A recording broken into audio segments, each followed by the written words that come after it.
ഗാസയെക്കുറിച്ചുള്ള മറ്റൊരു കാര്യമാണ് പറയുന്നത്. ഇസ്രായേൽ ഗാസ ആക്രമിക്കാൻ തുടങ്ങിയത് 2023 ഒക്ടോബർ 7 ഹമാസ് ഇസ്രായേലിനെ ആക്രമിച്ചതിന്റെ ശേഷം മാത്രമാണോ? ഒരിക്കലുമല്ല. ചില മാധ്യമങ്ങൾ പ്രചരിപ്പിക്കുന്നത് ഹമാസ് നടത്തിയ ഒക്ടോബർ ആക്രമണത്തിന്റെ ശേഷമാണ് എല്ലാ പ്രശ്നങ്ങളും തുടങ്ങിയത് എന്നാണ്. എന്നാൽ അതൊരിക്കലും ശരിയല്ല. ഇസ്രായേൽ പാലസ്തീൻ പ്രശ്നം 2023 തുടങ്ങിയ ഒന്നല്ല, വർഷങ്ങളോളം നീണ്ട ഒരു പോരാട്ടമാണത്.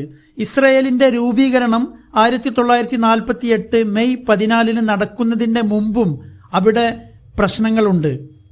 ഹമാസ് ഇസ്രായേലിനെ ആക്രമിക്കുന്ന ഒക്ടോബർ 7 രണ്ടാഴ്ച മുമ്പ് ഇസ്രായേൽ ഗാസയിൽ വ്യോമാക്രമണം നടത്തിയിരുന്നു.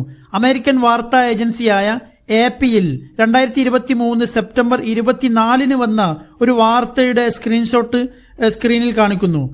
Israeli air strikes hit Gaza for the third day in a row എന്നാണ് പറയുന്നത്. അതായത് ഒക്ടോബർ 7 മുമ്പും ഇസ്രായേൽ ഗാസ ആക്രമിച്ചതിന്റെ തെളിവാണിത്, അതും തുടർച്ചയായ ഒരു 3-ാം ദിവസം. മറ്റൊരു ഉദാഹരണം കൂടി നോക്കാം. ഹമാസിന്റെ ആക്രമണത്തിന്റെ 3 ദിവസം മുമ്പ്, അതായത് ഒക്ടോബർ 4 ഒരു ബ്രിട്ടീഷ് പത്രമായ ദ ഗാർഡിയനിൽ വന്ന ഒരു വാർത്ത നോക്കൂ. Gaza strip protesters received bullet wounds two angles, medics report. അതായത് ഗാസ സ്ട്രിപ്പിൽ പ്രതിഷേധ പ്രകടനം നടത്തുന്ന ചിലർക്കെതിരെ കണങ്കാലിലേക്ക് ഇസ്രായേൽ സേന വെടിവെച്ചു പരിക്കേൽപ്പിച്ചു എന്നാണ് ഈ റിപ്പോർട്ടിൽ പറയുന്നത്.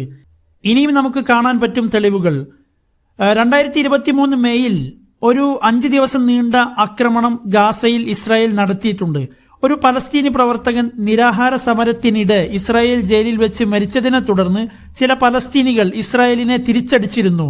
അതേ തുടർന്ന് 2023 മെയ് 9 മുതൽ 13 വരെ നീണ്ട ഒരു ആക്രമണം ഇസ്രായേൽ ഗാസയിൽ നടത്തിയിട്ടുണ്ട്.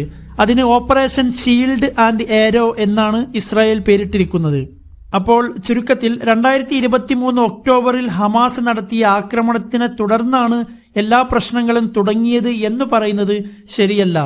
അതിനു മുമ്പും ഇസ്രായേൽ പാലസ്തീൻ പ്രശ്നം തുടർന്നുകൊണ്ടേയിരിക്കുന്ന ഒരു കാര്യമാണ്. ഇസ്രായേൽ പാലസ്തീൻ പ്രശ്നങ്ങൾ തുടങ്ങിയിട്ട് നൂറ്റാണ്ടുകളായിട്ടുണ്ട്. അതിന്റെ ഒരു തുടർച്ച മാത്രമാണ് ഒക്ടോബർ 7 ആക്രമണം. ഏതായാലും നിരപരാധികളെയും സിവിലിയന്മാരെയും ലക്ഷ്യം വെക്കുന്ന ആക്രമണം ആര് നടത്തിയാലും, അത് ഹമാസ് നടത്തിയാലും ഇസ്രായേൽ നടത്തിയാലും, അത് നമുക്കൊരിക്കലും ന്യായീകരിക്കാൻ പറ്റിയതല്ല എന്ന് നമ്മൾ ഓർത്തിരിക്കുക.